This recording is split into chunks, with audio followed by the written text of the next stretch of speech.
Hello, everyone, and welcome to Tuesday Nights. I'm Sam Kales. You probably know me as America's most adorable co-host when I'm sitting next to my good buddy Greg Nozar on Monday nights when we're doing our live show. But here on Tuesday's my day with Motion Sports Network that I get to come on. I get to talk about whatever it is that I want to talk about. As that's the great thing about what we're doing on Motion Sports Net is we all have the freedom to do whatever we want. Last night's show we did an hour and a half just picking all of the college football bowl games. We had a blast doing it. That's the but this isn't a safe space. We were having it out a little bit with Daniel in our chat, but he's a heck of a good sport, and this is sports talk, sports commentary, sports analysis. This isn't a safe space. This is Thunderdome, baby. So when you're coming in here, you better have your information locked, loaded, ready to go. And you better be prepared to get shot down by everybody else because everybody else has a take when they're on with us as well. But what I wanted to use my first Tuesday to get to do was I'm working on building my own show for the network. This is just a temporary thing that's going on right now. There is honestly going to be a real life studio where I'm going to start doing this stuff, and I'm going to bring you every week. I want to review the week of sports that we just had. So I'm going to start off with a little bit of a preview of that. And so what I'm going to start with, I'm going to start with the NFL, of course. Why would we not start with the NFL? The college football season is over. We're waiting. We got a couple more weeks before the playoff starts. So let me just jump into the NFL, and I'm going to give you where things sit with the playoffs. I can go back and we can talk about all the scores and from every game this week. And you know what? That's we're going to do that Thursday actually. So, but you've only got a couple of minutes. I'm going to try and knock this down to around 10 minutes or so. So in this time, I'm going to give you the stuff you need to know. And what you need to know is with 4 weeks left in the NFL season, where things sit as far as the playoff races go. And I'm sitting here, I'm looking at this stuff. The AFC is a log jam. New England has played great football for the last 5-6+ weeks. And they're sitting as your number one seed at 9-4. But then you've got Tennessee and Kansas City who are also at 9-4. Some tiebreakers and stuff. That's why it shakes out as New England 1, Tennessee 2, and Kansas City 3. But that is a logjam. And I've gone and I've looked at what these future schedules for the last 4 weeks look like. Nobody really has a very, very easy road these last 4 weeks. These last 4 weeks of the NFL season are going to be a blast. It's going to be a lot of really, really good games when you're watching these contenders. So your other division leader would be the Baltimore Ravens leading the North at 8-5, but they have Cleveland and Cincinnati right on their heels at 7-6, Pittsburgh 6-1 even. So that division is just so super close, and all those teams are going to be playing each other these last few weeks. And it's the AFC North is really going to be a ton of fun to watch. So, let me go back and recap. We've got New England at 1, Tennessee is 2, Kansas City is 3, Baltimore sitting as 4th. So your first wild card would be the Los Angeles Chargers. Your next wild card, the Indianapolis Colts and the Buffalo Bills. The Chargers are 8-5. Indy and the Bills are both 7-6. But the tiebreakers way everything's sitting out right now. Your 8, 9, and 10 teams are 7-6. So anything 8, 9, 10, Cleveland, Cincinnati, Denver, anything, there's a lot that can happen, a lot that can shake this up the end of the season. Now, if we move over to the NFC, man, Green Bay is sitting as your number one seed. Tampa, number 2, Arizona, 3. All 3 of those teams are 10-3. But if I compare the 1, 2, and 3 teams, even though there's better records for Green Bay, Tampa, and Arizona in the NFC, I like the AFC teams better for some reason. Not really sure about that. I think that's going to take some more noodling so I can figure out why I really like that. Your 4th division leader and your number 4 seed in the NFC playoffs right now is the Dallas Cowboys. Then let's go through our 3 wild cards for the NFC, and that is the Los Angeles Rams, the San Francisco 49ers, and the Washington football team. Washington football team sitting at 6-7. We'll get the last playoff berth right now. They've still got a couple of games versus Philadelphia, another Dallas tilt in there. So things are, Washington's sitting right there on that precipice. That's probably the word. We'll go with that, precipice. They're sitting there. Philly could easily make some noise and charge up there. Minnesota is just they're an enigma. But for somehow they're in this playoff race. So the last team in the NFC playoff race right now is the Washington football team at 6-7. But then your 8, 9, 10, and 11 teams are all 6-7. Minnesota, Philadelphia, Atlanta, and New Orleans. There are some bad teams in the NFC, and maybe that's what's making me think that what's going on over in the AFC is a little bit better. But that's just my thinking, and we're going to see how it all plays out. And the best conference is the one who wins the Super Bowl at the end of the year. So something else is really great about this weekend. It's kind of cool that I'm getting to do this. Something else I want to give you. I want to give you one game to watch each day. And this is the first week, now with college football being over, we get the Saturday NFL football games. Saturday NFL football games are great. Because it's an extra day of football, and it's the NFL, and you don't have to. It doesn't last all day like the college football Saturdays do, but just really fun there too. So, but let's look the Saturdays. I'm getting a little bit ahead of myself. So Thursday. So there's only one game to pick from on Thursday night. That's the Kansas City Chiefs visiting the Los Angeles Chargers. AFC West implications, AFC wildcard implications is that's what I'm talking about. Everything these last 4 weeks are really going to be focused on these top teams, and what's it going to take to get through. Most of these teams look like they have a murderer's row to end their season. So it's I don't think there's actually going to be anyone running away with either the AFC or the NFC this season. Okay, now, like I said, Saturday, we get Saturday games this year, this weekend. We get them every year, but it's this weekend now. So Saturday, New England Patriots at the Indianapolis Colts. New England 9-4, the Colts 7-6. New England has been just playing some lights out football over the last few weeks. And they're going to go to Indianapolis. Indianapolis still has a shot at that division, and they have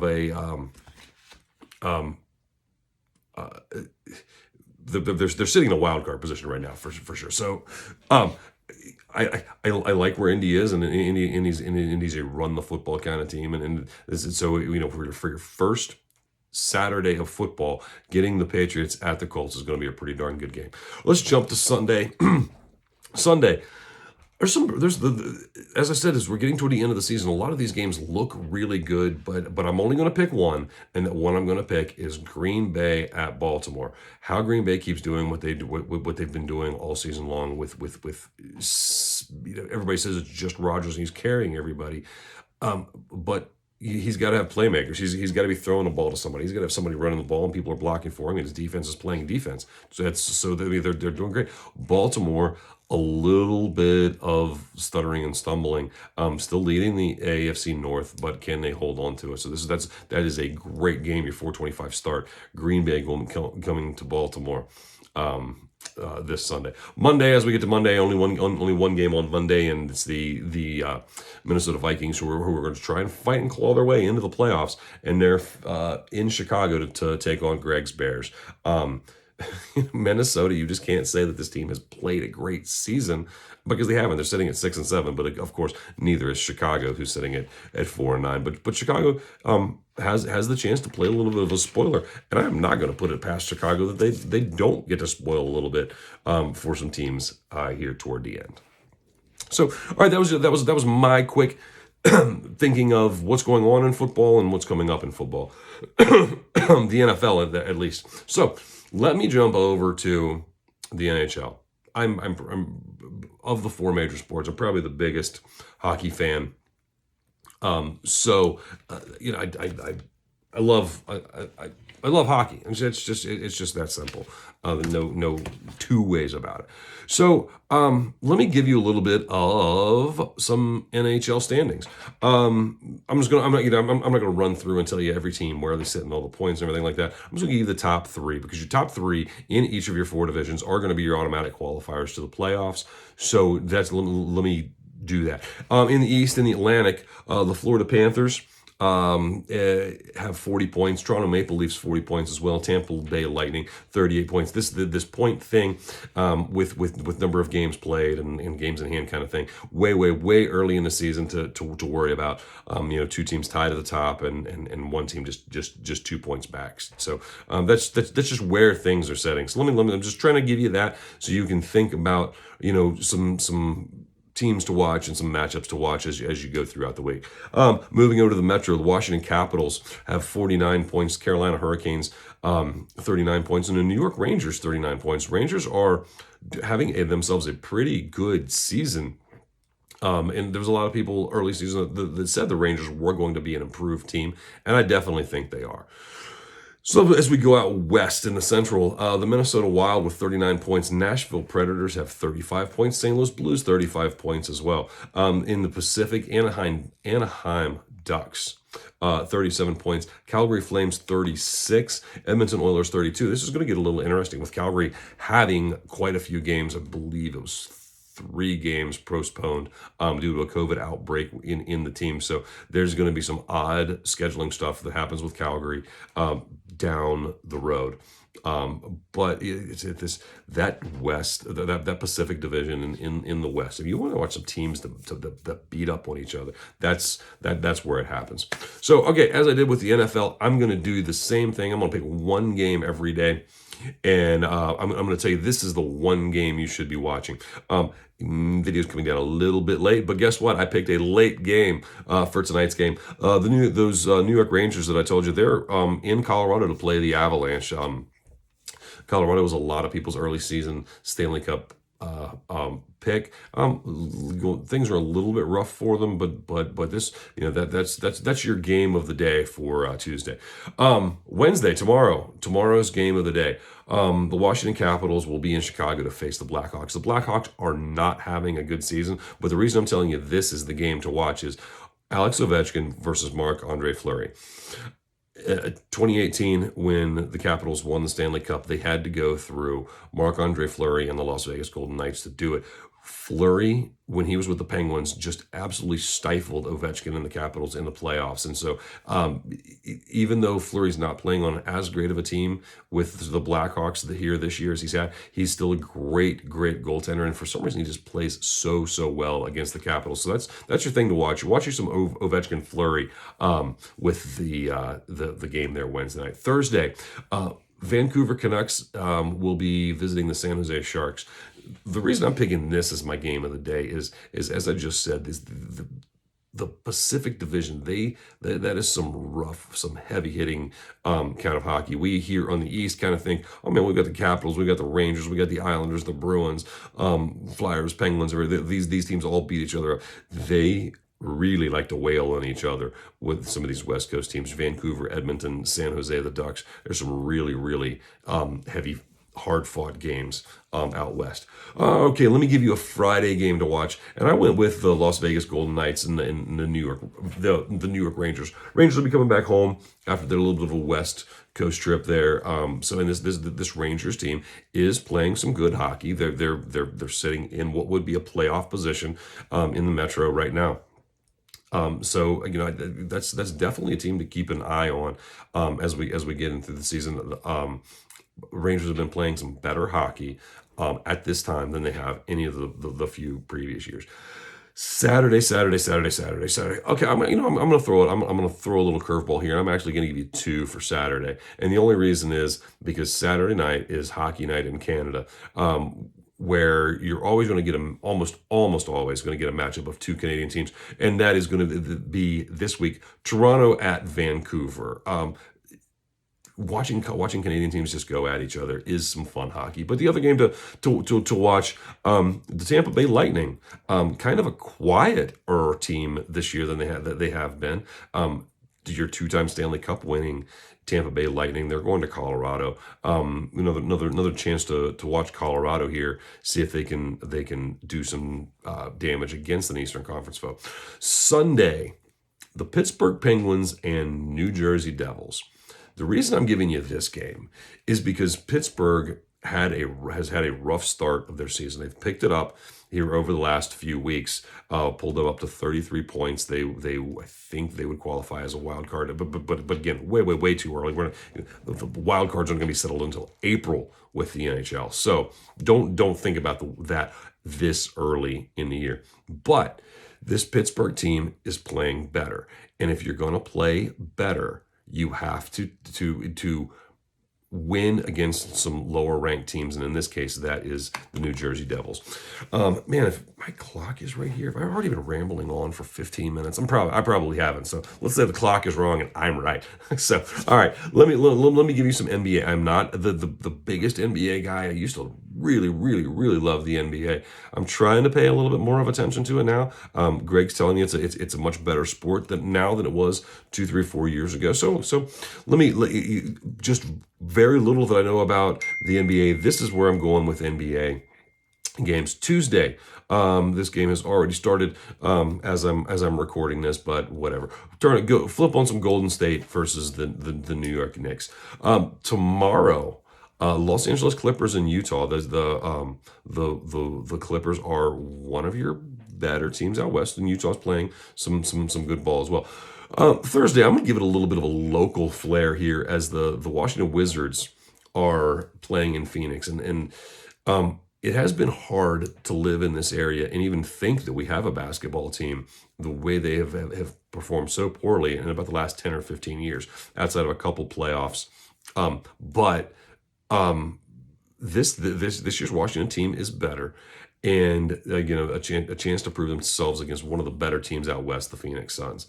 Friday, put you on some Golden State Warriors and Boston Celtics, just because the Boston Celtics are one of your premier teams, still a very good team, even this year, even though they're sitting just at 500. But when you've got to come into the Garden and play Boston, they don't make that the easiest place to play. Saturday, let's stay in Boston, and man, I really hope I read this right, but it just doesn't seem right that you're gonna have a back-to-back home games, back-to-back nights with the New York Knicks and visiting the Boston Celtics. Knicks Celtics throw records out the window. That's just a game to watch. Man, I've talked about almost an entire week of NBA, and I haven't even mentioned the Los Angeles Lakers. If I've got a favorite NBA team, it's the Lakers. That's because I grew up in the Showtime era. I got to watch Magic and Worthy and Kareem Abdul-Jabbar, Byron Scott, Kurt Rambis, these guys play Los Angeles Lakers basketball. It's a little bit down from what it was, but they're playing the Chicago Bulls, and the Chicago Bulls are sitting second in the East right now. The Bulls are 17-10, and the Lakers need to do some winning to start moving up, improving their playoff seed. That's what I was looking for. Got it out. So okay. So I jumped right ahead to the games I would be watching if I was watching an NBA game any day this week, and didn't say anything about the standings. So for some reason they put some line right into the top 6 teams. They group it as 6 teams, and then 4 teams, and then the last 5 teams in each conference. And I don't know why, but I'm gonna work on figuring out why that is. So but as I'm reading this, I'm gonna give you your top 6 teams, East and West. In the East, right now, it's the Brooklyn Nets. They have a 2-game advantage over the Chicago Bulls and the Milwaukee Bucks.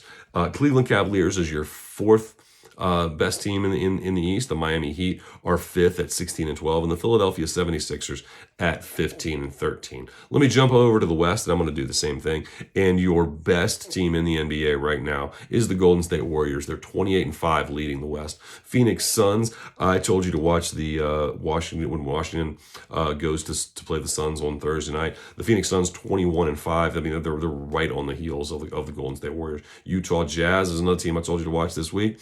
They'll be number 3 out west, 19-7. That's how they are. Memphis Grizzlies, or your 4th best team out west. Even though they don't play on this side of the Mississippi, they're a West Coast team. But hey, whatever, geography.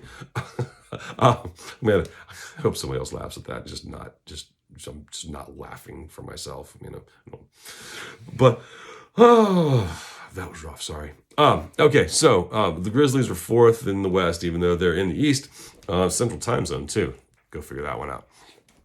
Los Angeles Clippers are number 5, 16-12, and the Lakers 15-13 are your 6th best team in the NBA right now. So I've got one more thing that I want to jump over, and I want to do the same thing. I'll try and do this a lot quicker because the line clock is telling me I'm at 20 minutes right now. Greg only wanted me doing 10.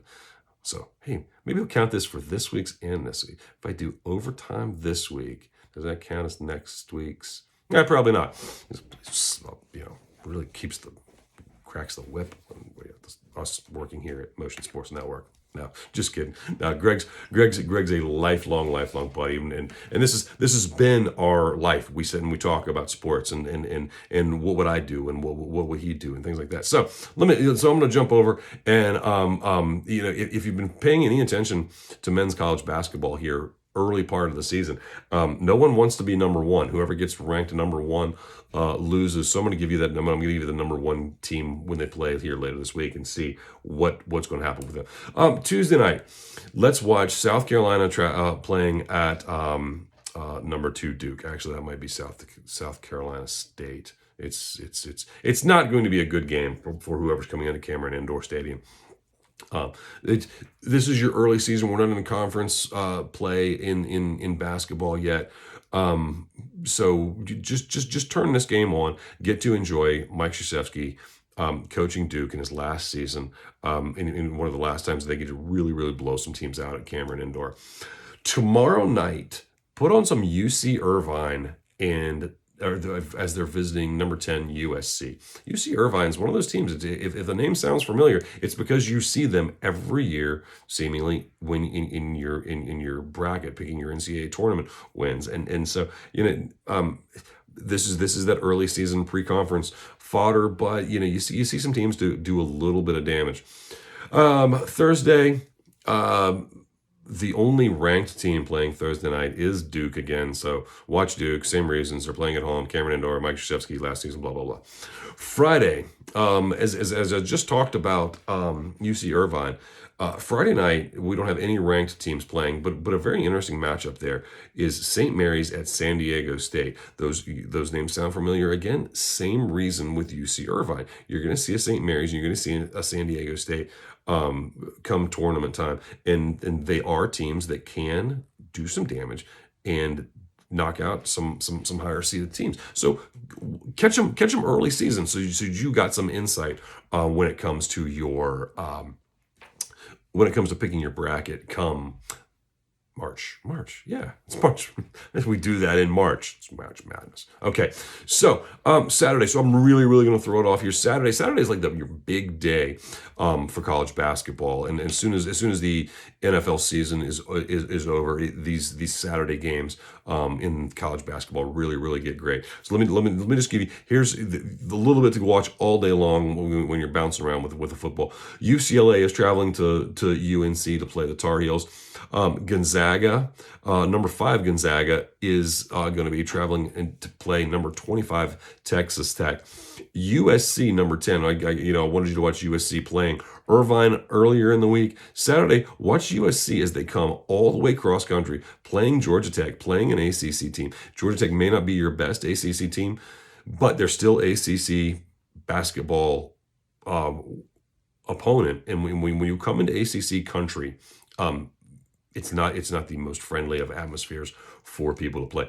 Another game that I like on Saturday, Marquette and number 22 Xavier. Just because Marquette's one of those always fun teams to watch, and they're going to make some noise. You're going to hear about Marquette as the season goes on. Then we've got probably the biggest game of the day, number 15 Ohio State at number 21 Kentucky. Ohio State and Kentucky, these are some of your basketball powers. Ohio State has brought it on a little more of late as more so than let's say 20 years ago. But they are a quality Big Ten basketball team going to take on one of your college basketball blue bloods, Kentucky. And then as I mentioned, the number one team who likes to lose every week, your number one team who gets the chance to lose this week is Butler, traveling to Oregon. Very interesting that that's the only game that Butler is playing here this week, and it's on the road, and it's in Oregon. Pac-12 teams are not they're not exactly pushovers. So when you have the mantle of being the number one team and going into you have to go on the road and try and win and preserve your number one seed.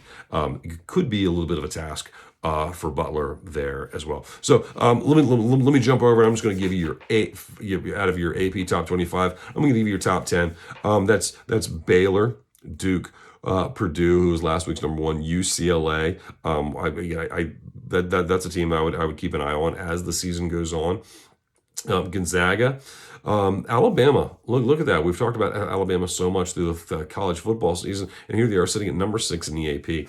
Number 7 is one of your college football blue bloods, the Kansas Jayhawks. 8th are the Arizona Wildcats. 9 Villanova, and 10 USC. So there's a lot of good West Coast stuff going on there. We've got USC, Arizona, Gonzaga, UCLA. 4 of your top 10 are teams from out west. Keep stay up late. Watch you some college basketball from the West Coast. Some of those late games. So. Okay, everybody, the lying clock is telling me I'm at 26 minutes, and as you watch this, listen to this, don't pay any bit of attention to me talking about the clock, because it's probably one of those things you're not supposed to do. So, hey, everybody, when you're finished watching this video, I really hate watching YouTube videos and everybody says, yeah, click like and subscribe. But you know what? That's what we want you to do. That's what they want you to do. That's what I want you to do. That's what everybody here at Motion Sports wants you to do. We're going to be putting these videos out on a daily basis. You're going to get a little bit of something different from everybody every day of the week. So, go to follow us at Motion Sports Network on YouTube. Click like, click subscribe, turn your notifications on, because you're going to want to know every time that one of these videos comes up, whether it's me giving you near 30 minutes of content here now when I'm only supposed to. Hey, that's 3 weeks. Greg, I get 3 weeks. I did 3 in 1 week. He's probably not going to let me off the hook for any more of those. So, everybody, I will see you all again next Tuesday, when I'm going to try and shave this down a little bit. Actually, I'm lying about that. I'm not going to see you next Tuesday. I'm going to come back later this week, because I am not finished talking, because I've got one more thing that I want everybody to know about what happened this past weekend in sports. Probably, I would say, one of the biggest things to happen in sports in the last decade. So there's a tease. Catch me. I'm going to try and drop that maybe Thursday. So check me out again Thursday when you find out what the biggest thing of the last decade in the sports world happened this past weekend. So until then, everybody, I'll see you later. Bye.